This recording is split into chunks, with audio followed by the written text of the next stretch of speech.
Hello friends, welcome to my YouTube channel. In this quick tutorial, I'm gonna show that how to limit users data on your mobile hotspot. For this settings, you have to open settings on your device.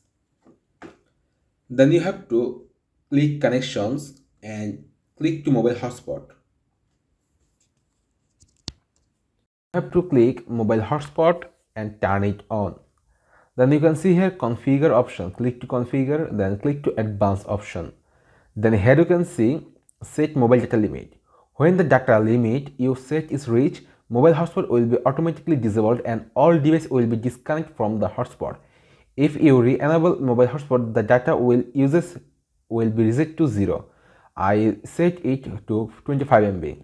Friends, that was the video topic. If this video helpful to you, please like, comment, share and subscribe to my YouTube channel and press the bell icon for getting new videos notification. I will come with another new exciting video. Till then, take care. Bye bye my dear friends.